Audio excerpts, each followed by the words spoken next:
Em alguns momentos na história do Brasil, casos de violência contra líderes políticos são considerados até decisivos para importantes acontecimentos e mudanças de rumos do país.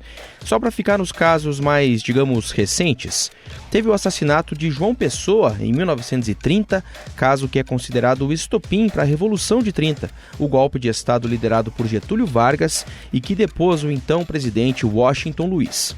Aí, anos mais tarde, teve também o atentado da Rua Toneleiro, uma tentativa de assassinato contra o jornalista e político Carlos Lacerda, grande rival de Getúlio Vargas. O episódio acentuou a crise política pela qual passava o governo e culminou com o suicídio do Getúlio naquele ano de 1954. Serenamente dou o primeiro passo no caminho da eternidade e saio da vida para entrar na história. Tudo bem que o tema do episódio de hoje, aqui do 15 Minutos, não é um atentado que envolveu diretamente a presidência da República, mas sim a busca por ela. O candidato do PSL, Jair Bolsonaro, foi vítima agora há pouco de um atentado enquanto fazia campanha em Juiz de Fora, Minas Gerais. Pois é, a vítima foi o então candidato. Para muitos, alguém que tinha poucas chances no início, mas que, sobrevivendo a esse atentado, seguiu na disputa e hoje é o presidente da República. Eu sou o Márcio Miranda e o tema do episódio de hoje, do 15 Minutos, é a facada de Adélio Bispo no então candidato, hoje presidente Jair Bolsonaro. O atentado que está completando um ano no dia 6 de setembro. Para conversar comigo sobre esse assunto, eu convidei aqui o Giorgio Dalmolin, que é editor de República, aqui da Gazeta. Eu achava que era um soco no estômago apenas, porque o que seria, vamos dizer, não anormal acontecer aquilo. Foi uma faca de 25 centímetros. Giorgio, para a gente conversar sobre isso, vamos começar relembrando o contexto exato daquele momento, né? O cenário eleitoral naquele dia 6 de setembro de 2018, quando faltava cerca de um mês para o primeiro turno das eleições de 2018. Bom, naquele momento, um dia antes da facada, Márcio, a pesquisa do Ibope, na véspera, mostrava que o hoje presidente Jair Bolsonaro ele já estava na liderança. Ele tinha 22% das intenções de voto no momento. Ciro Gomes e a Marina Silva eles estavam empatados com 12% cada.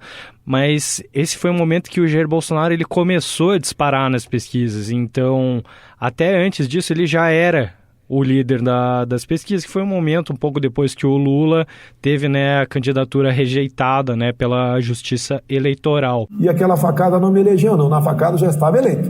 Eles tentaram ali botar o fim de uma candidatura. Daí teria ali o Haddad, o Ciro ou o Alckmin como presidente da República. Aí, interessante que no dia 10 de setembro, houve no Datafolha uma pesquisa que mostrava o Bolsonaro na liderança com 24%. Então, se você comparar a pesquisa do Ibope com o do Datafolha, não foi aquela explosão imediata da facada, mas a comoção popular que veio naquele momento, ela começou a aumentar depois mesmo, e até por um trabalho que, propositalmente ou não, acabou sendo feito em cima da imagem do Jair Bolsonaro naquele instante, no pós-facada, digamos assim, porque ele passou por 2, 3 cirurgias imediatamente depois da facada, passou no dia, depois foi pro hospital em São Paulo, no Albert Einstein.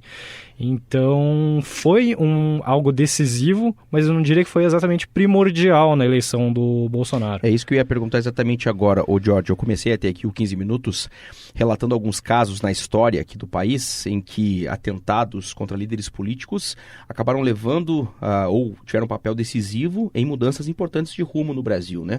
E aí, será que é exagero a gente falar que esse atentado do Bolsonaro teve alguma influência no resultado eleitoral? Além de colocar ele na mídia, sempre tinha aquelas imagens feitas, as lives dele famosas até hoje, que ele utiliza de dentro do hospital, então ele aparecia sempre com aquela cara pálida, realmente desgastado por todo o tratamento que ele estava passando, e realmente tava sofrendo, foi algo muito, muito duro, tanto para ele quanto para a família dele.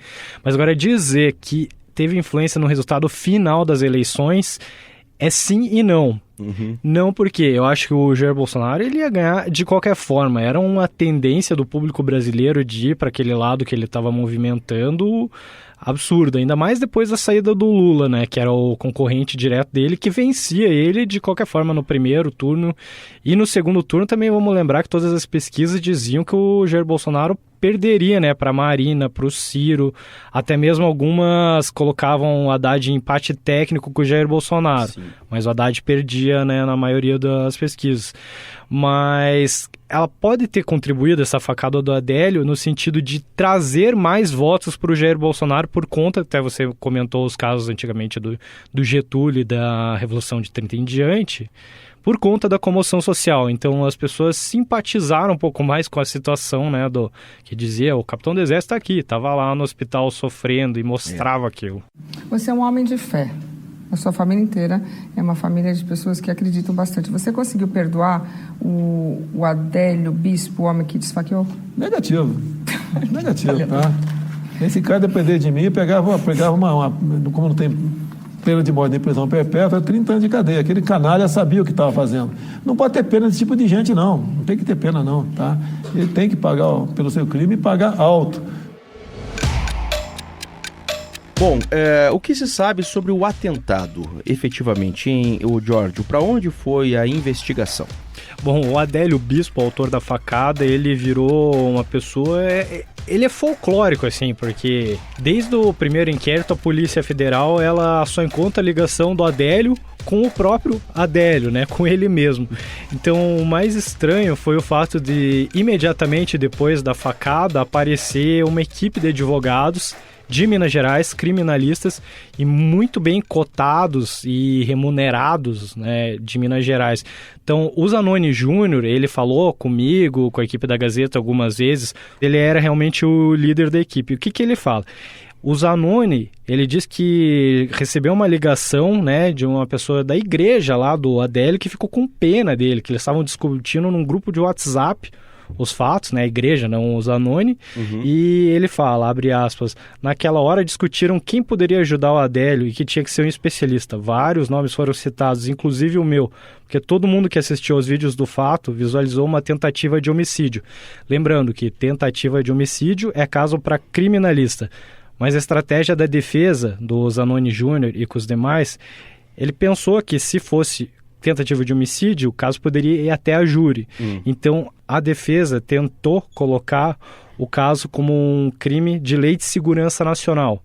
E conseguiu. Na verdade, o próprio Zanoni fala tudo que a defesa quis até hoje, ela conseguiu, que foi colocar o caso como uma lei de segurança nacional, atentado, né? A polícia não descobriu outras conexões, ele foi atuado por essa lei e também foi declarado, né, inimputável. Então ele foi declarado, em outras palavras, traduzindo para o bom português, saindo do juridiquês, um maluco. Que não poderia sozinho responder pelos atos. Sim, né? Não pode responder pelos atos dele. Uma pessoa, em nome dele, tentou entrar na Câmara com seu próprio nome. Ou seja, se ele foge da cena do crime, ele podia falar depois, eu estava em Brasília. Né? Apareceram os advogados. Um deles, né, a Polícia Federal tem certeza que o telefone dele tem o nome do mandante, ali tem ali os contatos com o mandante do crime. O que a OAB fez? Entrou com o mandado de segurança para que a PF não entre no telefone desse advogado. O advogado tem que ter imunidade, sim, mas advogado honesto, advogado bandido, não. Então, o Bolsonaro sempre falou que ia recorrer das sentenças e declarar-se inimputável, que ele é um maluco, mas o fim é que a defesa conseguiu, no primeiro laudo médico lá, que diziam que ele não tinha problema psicológico, ter um laudo particular e convencer os órgãos jurídicos a fazer novos exames psiquiátricos, que constataram esse problema mental no Adélio. Então, a partir disso, o juiz Bruno Savino, que é quem cuida do caso na terceira vara de Juiz de Fora, ele deu a sentença, né, que em razão da inimputabilidade do fato, aquilo que você falou, mas que ele não responde pelos próprios atos. Então ele é absolvido impropriamente no termo juridiquês. E o que isso significa? Que o réu ele é isento de uma pena, mas ele não pode sair da detenção. Então, no momento, ele está na penitenciária de Campo Grande, penitenciária federal. Até de lá, ele deve ser transferido para colocar numa linguagem simples, né, um manicômio judiciário, um hospício para quem comete crimes, e lá ele não deve sair tão cedo. O caso dele é avaliado de 3 em 3 anos para ver se liberam a Adélio para a rua ou não. Algumas coisas sobre isso, inclusive, né, Giorgio? Depois dessa declaração da inimputabilidade dele, O presidente Jair Bolsonaro declarou, como a gente vai ouvir agora, que não vai mesmo recorrer. Depois ele acabou desistindo de recorrer dessa decisão. Eu não recorri da decisão, porque se eu recorro, eu ia ganhar com toda certeza. Ele seria julgado, ia pegar uma pena que não é homicídio, é tentativa de homicídio. Talvez daqui 1 ano, 2 estaria na rua. Como não recorri, agora ele é maluco até morrer. Vai ficar no manicômio judicial, uma prisão perpétua. Tô sabendo que ele tá aloprando já lá. Abre a boca, pô. Não tem valor porque é maluco. Mas abre a boca, pô. E estando preso num manicômio judiciário, digamos assim, o Adélio Bispo sendo avaliado, tendo alguma teoria da conspiração por trás ou não, ele provavelmente vai ficar no manicômio a vida inteira. É o mesmo caso do Champinha, que quando tinha 17 anos assassinou uma menina, estuprou por vários dias com colegas. Então eles são avaliados, declara-se que eles continuam malucos e continuam, de certa forma, presos, né, dentro do manicômio judiciário. Eles não saem. Ao mesmo tempo que o presidente Bolsonaro falou isso, né, que não vai recorrer, porque daí ele vai ficar preso lá, o Adélio, por todo esse tempo, o próprio Bolsonaro, nessa entrevista que ele deu há alguns dias para Antônia Fontinelli no YouTube, ele falou que o Adélio, vou usar as palavras do presidente, né, não é doido, e sim que ele foi pago para fazer aquilo e sabia muito bem o que estava fazendo. E enquanto isso, Adélio continua aí de doido. Já tem um aniversário de 1 ano, não é doido ele não, né? Ele foi pago. Então, de doido que o povo pinta, né? De doido. Eu não quero falar nome aqui para eu falar que é fake news, né? O fato é que as declarações do presidente Bolsonaro não se sustentam no inquérito da Polícia Federal. Eu não quero dizer que não tenha participação de algum outro grupo criminoso. Porque se for ver realmente essa história do WhatsApp que o Zanoni Júnior comenta... Como os advogados teriam conseguido, né? E tem um trâmite todo, né? E o Zanoni conta que recebeu o primeiro pagamento no escritório dele, que uma pessoa que não foi a que contatou ele levou em dinheiro e depois sumiu do mapa, simplesmente desapareceu. E o Zanoni Júnior, ele dá risada, ele fala, olha, se eu fosse essa pessoa que pagou, eu também não aparecia e não mandava ninguém, porque senão vai acabar sendo preso. Então, fica um negócio esquisito mesmo. Se você se colocar no lugar do Jair Bolsonaro, obviamente você não vai acreditar no inquérito da Polícia Federal. Eu não quero interferir na apuração da Polícia Federal. Eu espero há muito tempo que a PF chegue no final da linha. E agora, entre o meu caso e da Marielle Franco, que a imprensa tanto reverbera, o meu é muito mais fácil, né, o menos difícil de se desvendar do que o da Marielle. E agora não se dá atenção para o meu caso. Eu também não quero dizer que o inquérito está errado, mas as teorias da conspiração que geraram em cima disso foram, né, pelo próprias declarações do Bolsonaro e dos aliados, que foram os partidos de esquerda. O Zanoni Júnior mesmo diz que não vão encontrar uma agulha dentro do escritório dele, porque teve lá a apreensão da Polícia Federal lá. O escritório do advogado. Do advogado, né? Do Adélio. Sim, do Adélio Zanoni Júnior, que queriam levar documentos e levaram o computador e que queriam encontrar correlação com o partido político. Só para controle, ele foi filiado ao PSOL até 2014. Ele tinha cartões de crédito até internacional. Uma pessoa tentou entrar na Câmara aqui usando o seu documento, ou seja, se ele foge depois da sua ação, se ele foge, teria um álibi aqui em Brasília. Tá? 2 pessoas morreram na pensão onde ele estava morando lá. Muita coisa acontecendo, que aconteceu, que no meu entender não está muito difícil desvendar quem é que financiou essa ação criminosa dele. Surgiu uma outra teoria da conspiração ou não, também de envolvimento do PCC, né? Porque talvez tenha sido o primeiro pagamento criminoso, mas o fato é que o Adélio, se ele não é maluco, ele deveria ganhar um Oscar, porque o cara realmente é muito bom em fingir que é louco, né? Inclusive, a gente vai ouvir um trecho aqui do primeiro depoimento que ele deu ainda na audiência de custódia. Foi ali 4 dias depois de ter sido preso, em que ele falava, lógico, com muita confusão, também aparentava isso no depoimento, né? Sobre quais seriam as motivações dele para ter cometido o atentado. Eu, como milhões de pessoas, pelos discursos da pessoa referida, me sinto ameaçado, literalmente. Entendeu? Me sinto ameaçado como tantos milhões de pessoas pelos discursos em que o cidadão tem feito. Entendeu? Aquela certeza que cedo ou tarde vai cumprir aquilo que está prometendo tão veementemente pelo país todo contra pessoas como eu, exatamente. Ô, Jorge, bom, quem é o Adélio, hein? A gente conseguiu ter acesso ao histórico profissional do Adélio. Então, só de carteira registrada, o Adélio ele teve 39 empregos em 18 anos. Ele era tipo um nômade pelo Brasil. Então, ele é de Minas Gerais, mas ele tinha trabalho registrado em Minas, mas teve empregos formais paralelos aqui em Curitiba, de onde a gente fala, em Santa Catarina e em cidades do interior, né? Tanto de Santa Catarina quanto de Minas Gerais. Então ele passava do período de experiência de 3 meses, raramente, né? Então, antes dos 3 meses, ele acabava sendo demitido.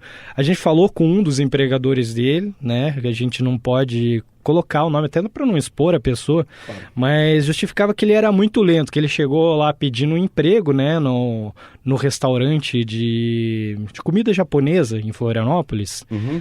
Mas ele não parecia ser nada ameaçador, então ele só pedia. Aí a desculpa da demissão dele antes dos 3 meses é que ele era muito devagar. Então, parece mesmo com o depoimento do cara, né, do que a gente acabou de ouvir. Pois é.